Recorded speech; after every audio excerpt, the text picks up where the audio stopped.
왜 나는 너를 사랑하는가? 제3장 이면의 의미. 확실성을 사랑하는 사람들은 구애라는 땅에 들어가 얼쩡거리지 말아야 한다. 그 땅에서는 모든 웃음과 모든 언어가 12,000가지는 아니라도 12가지 가능성을 열어젖힌다. 정상적인 생활에서는, 그러니까 사랑 없는 생활에서는 액면가치로 받아들여질 수 있는 말들이 이제 어떤 사전으로도 다 풀어낼 수 없는 의미를 지니게 된다. 그러나 구애를 하는 사람에게는 모든 의심들이 한 가지 중심적인 질문으로 환원되고 구애자는 판결을 기다리는 범죄자처럼 떨면서 그 질문을 마주하게 된다. 그녀가 나를 바라는 것일까? 바라지 않는 것일까? 클로이를 소유할 수 없었기 때문에 만나고만 나서 며칠 동안 그녀의 생각이 끊임없이 나를 따라다녔다. 킹스크로스 근처에 있는 사무실의 설계도를 완성하는 일 때문에 정신없이 바빴지만 내 마음은 무책임하게 그러나 저항할 수 없이 그녀에게로 되돌아가곤 했다. 사모의 대상주의를 맴돌고자 하는 욕구는 완강했다. 그녀는 당장 처리해야 하는 긴급한 일처럼 계속 내 의식을 뚫고 들어왔다. 물론 아무런 의미가 없는 생각이 들었다. 그 생각들은 객관적으로 말해서 시시하기 짝이 없었다. 그러나 클로이 이런 꿈 가운데 몇 가지는 이런 식이었다. 클로이는 정말 감미로워라면 얼마나 좋을까. 이보다 시각적인 것도 있었다. 첫째, 비행기 창틀을 배경으로 한 그녀의 얼굴. 둘째, 물기가 척척한 그녀의 녹색 눈. 셋째, 순간적으로 아랫입술을 깨물던 그녀의 치아. 넷째는 하품을 할 때 그녀의 목의 기울기. 다섯 번째는 그녀의 두 앞니 사이의 간격. 내가 이만큼 부지런히 그녀의 전화번호도 불러냈더라면 좋았을 것을. 그 숫자들은 내 기억, 클로이 아래 입술의 이미지를 되풀이해 떠올리는 것이 더 보람있게 시간을 보내는 방법이라고 생각했는지도 모르겠다 해서 완전히 증발해 버렸던 것이다. 그 번호가 뭐였더라? 607-9187, 609-7187, 601-7987, 609-7187, 610-7987, 670-9817, 687-7187.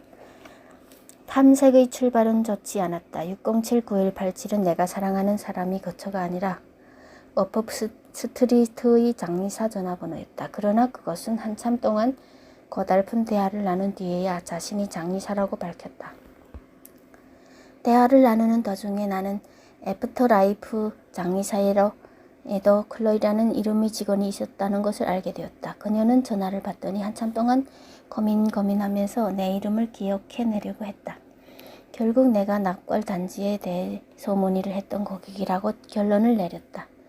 그러다 마침내 이름을 둘러싼 혼란이 사라지고 나는 땀에 흠뻑 젖은 채 얼굴이 시뻘개져서 전화를 끊었다. 삶이 아니라 죽음에 다가갔으니. 마침내 다음날 나는 클로이의 직장으로 전화가 연결되었지만 그녀 역시 나를 이미 내세로 쫓아버린 사람 같았다. 지금 몹시 바쁘거든요. 잠깐만 기다려 주시겠어요? 그녀는 비서처럼 대꾸했다. 나는 기다렸고 속이 상했다. 내가 우리를 아무리 치밀하게 상상했다고 해도 사무실이라는 공간에서 우리는 낯선 사람들이었다. 이윽고 클로이가 전화로 돌아왔다. 여보세요? 미안해요. 지금은 이야기를 할 수가 없어요. 내일 인쇄할 부록을 준비하느라 정신이 없거든요. 제가 전화를 드리면 안 될까요? 한 곱이 넘어가면 집이나 사무실로 전화를 드리도록 할게요. 전화기는 전화를 하지 않는 연인이 악마 같은 손에 들어가면 검은 도구가 된다. 클로이가 며칠 뒤에 전화를 걸어왔을 때 나는 연습을 너무 많이 하는 바람에 오히려 준비했던 말을 제대로 하지 못했다. 나는 양말을 널다가 기습을 당했다. 나는 침실에 있는 전화로 달려갔다. 내 목소리에는 긴장과 분노가 담겨 있었는데 만일 정에 쓰는 글이었다면 나는 그것을 능숙하게 지워버릴 수 있을 것이다. 말을 할 줄 모르는 사람들에게는 글쓰기가 유혹이 된다. 어이쿠 놀랐습니다. 전화를 다 주시고. 나는 설득력 없는 목소리로 말을 이어갔다. 언제 점심 한번 같이 해야 하는데. 점심이요? 이런 정말이지 이번 주에는 할 수가 없어요. 그럼 저녁은 어떨까요? 지금 다이어리를 보고 있거든요. 그런데 믿어지지가 않으시겠지만 그것도 어려울 것 같네요. 아, 괜찮습니다. 말은 그렇게 했지만 말투는 그 반대의 의미를 강하게 드러내고 있었다. 하지만 이러면 어떨까요? 혹시 오늘 오후에 시간을 낼 수 있으세요? 오늘 오후에 내 사무실에서 만나 국립미술관을 한 바퀴 돌거나 뭐 다른 걸 해보는 거예요. 업무는 줄어들지 않았다. 베드퍼드 스트리트에 있는 그녀의 사무실에서 트라팔가 광장까지 걸으면서 클로이는 무슨 생각을 했을까? 한편으로는 한 주 전에 비행기에서 잠깐 만났을 뿐인 남자와 오후 근무를 빼먹고 미술관을 돌아다녀서 행복해 보였다. 그러나 다른 한편으로는 그녀의 행동에는 우리의 행동행을 예술과 건축에 대해서 지적인 토론을 할 기회 이상의 것으로 여긴다는 암시가 전혀 없었다. 순수와 공모의 중간에 걸려있는 클로의 모든 행동에는 나를 미치게 만드는 의미들이 담겨 있었다. 그녀의 문장의 끄트머리에서, 그녀의 웃음이 입꼬리에서 유혹의 흔적을 찾아낸 것 같은데 맞나? 아니면 나의 욕망이 순수히 얼굴에 투사된 것 뿐일까? 우리는 이탈리아 초기 화가들로부터 보기 시작했지만 나는 내 나름의 모든 원근법을 잃어버렸고 그 화가들도 아직 원근법을 발견하지 못했다. 내 생각은 그들에게 가 있지 않았다. 클로이는 성인들과 함께 있는 성모와 성자 앞에 이르자 나를 바라보며 자기는 늘 시녀렐리 이탈리아 르네상스 시대의 프레스코 화가 시녀렐리에게서 뭔가 특별한 것을 느낀다고 말했다. 나는 그래야 할 것 같았기 때문에 안토넬로 이탈리아 화가 십자가에 매달린 그리스도에 대해서 잊지도 않은 뜨거운 애정을 꾸며냈다. 그녀는 생각에 잠긴 표정으로 캔버스에 몰두해 있었다. 미술관이 섬과 북적거리면 까맣게 잊고 있었다. 나는 몇 걸음 뒤에서 클로이를 따라가며 그림에 집중하려 했지만 그림을 보는 그녀만 볼 수 있을 뿐이었다.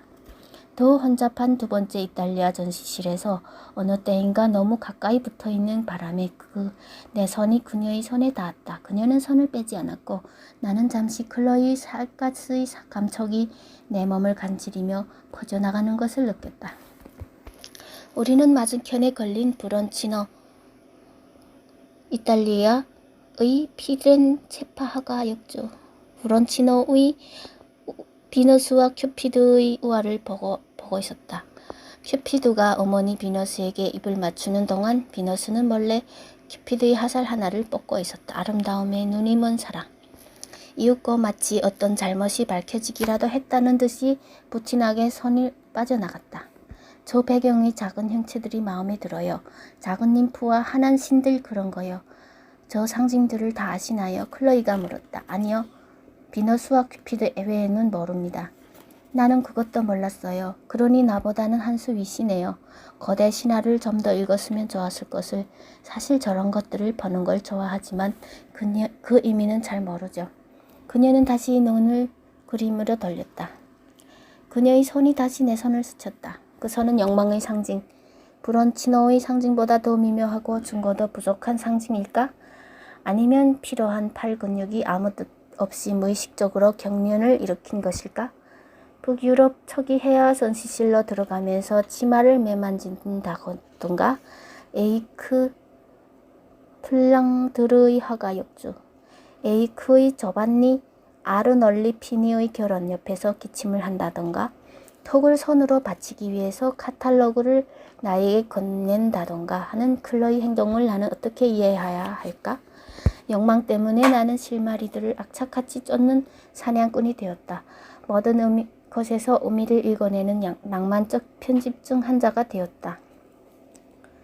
그러나 비록 구애의 의식들 때문에 안달을 하고 있기는 했지만 나는 그런 수수께끼 때문에 클로이가 독특한 매력을 지니게 된다는 사실을 알고 있었다. 가장 매력적인 사람은 곧바로 우리에게 입맞춤을 허락하는 사람. 우리는 곧 배움 망독해진다. 허락하는 사람이나 절대 우리에게 입맞춤을 허용하지 않는 사람. 우리는 곧 그 사람을 잊어버린다. 그런 사람이 아니라 절망과 희망의 양을 적절하게 안배하여 상대의 마음에 안겨줄 줄 아는 사람이다. 비너스가 뭘 좀 마시고 싶어하며 그녀와 퀴피드는 엘리베이터로 향했다. 카페테리아에서 클로이는 쟁반 하나를 들더니 강철 배식대 위로 밀고 나갔다. 차 마시겠어요? 그녀가 물었다. 하지만 네, 제가 사겠습니다. 무슨 말씀? 제가 살게요. 내가 사겠습니다. 아니에요. 제가 살게요. 입씨름은 잠시 더 되풀이 되었다. 우리가 그렇게 열심히 입씨름을 하는 이유는 아마 다른 사람에게 음료수 값을 내게 하는 것이 의미를 두고 우리 둘 다 비합리적일 정도로 불안해했기 때문일 것일까? 우리는 트라팔가 광장을 굽어보는 탁자에 앉았다. 크리스마스 트리의 불빛들이 도시 풍경을 기괴한 축제 분위기로 감싸고 있었다. 우리는 미술에 대해서 이야기하기 시작했다. 거기에서 화가로 옮겨갔고 화가에서 두 번째 차와 케이크로 거기에서 다시 아름다움으로 일탈했고 아름다움에서 사랑으로 넘어갔다. 이해 못하겠군요. 진정한 지속적인 사랑이라는 게 있다는 거예요? 없다는 거예요? 클로이가 물었다. 내가 말하는 것은 그것이 매우 주관적이라는 것입니다. 사랑이라고 부르는 한 가지 특질이 있다고 생각할 수는 없다는 거죠. 사람들이 사랑이라고 말할 때 그 의미는 다들 달라요. 열정과 사랑을 구별하는 것, 순간적으로 흘리는 것과 사랑을 구별하는 것은 까다로운 일입니다. 맞아요. 그런데 이 케이크 역겹지 않아요? 클로이가 말을 끊었다. 사지 말 걸 그랬네요. 그러니까 나한테 이걸 사줄 필요가 없다는 거죠. 이런 내가 너무 무례했네요. 사과는 서면으로 제출하시기 바랍니다. 어쨌든 진지하게 말해서 대부분의 사람들에게 사랑을 믿느냐고 물은다면 아마 안 믿는다고 대답할 거예요. 하지만 그게 반드시 사람들이 진실이란 생각이라고 할 수는 없어요. 그것은 자기들이 원하는 것을 얻지 못할 경우에 대비하여 자신을 방어하는 방식일 뿐이거든요. 사람들도 사랑을 믿지만 그렇게 믿어도 되는 상황이 오기 전까지는 아닌 척하죠. 가능하기만 하다면 대부분의 사람들이 냉소주의를 던져버릴 거예요. 하지만 다수는 그럴 기회를 결코 얻지 못하죠. 그녀가 말하는 대부분의 사람들이란 누구일까? 내가 그녀의 냉소주의를 쫓아낼 사람일까? 우리는 지금 탁자 위에 놓인 문제가 사랑 그 자체의 본질이 무엇이냐가 아니라 우리가 서로에게 무엇이냐라는 것을 무시한 채 사랑에 관하여 추상적으로 이야기했다. 아니면 탁자 위에 있는 목담한 당근 케이크와 차 두 잔 외에는 아무것도 없었던 것일까? 혹시 추상적인 것이 클로이가 원했던 전부는 아닐까? 그냥 자신이 진정으로 하고 싶은 이야기를 하고 있었던 것은 아닐까? 그러나 이것은 입으로 하는 말은 절대 진정으로 하고 싶은 말이 아니라는 구애의 제일 규칙을 정면으로 위배하는 일이었다. 우리의 머뭇거림은 하나의 게임이었다. 그러나 진지하고 유용한 게임이었다. 그런 게임을 통해 내키지 않아 하는 파트너를 불쾌하게 만드는 일을 최소화할 수 있고 원하는 파트너를 서로에 대한 욕망이라는 전망 속으로 서서히 끌어들일 수 있었다. 나는 당신을 좋아한다 라는 큰 말이 주는 위압감은 하지만 당신이 그것을 직접적으로 알게 할 만큼 좋아하지는 않는다. 고 덧붙임으로써 누그러뜨릴 수 있었다. 클로이와 나는 예의 바르게도 솔직한 사랑 고백에 따르는 대가를 전액 지불해야 하는 부담을 서로에게 덜어주고 있었다. 우리는 다른 사람들을 참조하여 우리가 원하는 것을 규정하는 데 도움을 얻었다. 클로이의 직장에는 늘 어울리지 않는 여행의 남자와 사랑에 빠지는 친구가 있었다. 현재 그녀를 질퍽되게 만드는 자는 여행 가이드였다. 그러니까 내 말은 왜 백이 가스 냄새를 풍기고 다니고 섹시 때문에 그 애를 이용하는 그런 놈팡이하고 어울리냐는 거예요. 만일 그 애도 섹스 때문에 그 작자를 이용하고 싶어 한다면 그건 좋다 이거예요. 하지만 그 작자는 그렇다고 말할 수 있을 만큼 발기 지속 시간이 길지도 못해요.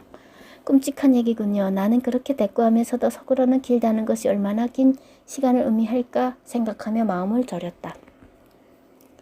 어쩌면 그냥 슬픈 얘기일지도 모르죠. 두 사람은 똑같은 기대를 안고 사귀어야 해요. 서로 똑같이 줄 준비가 된 상태에서 말이에요.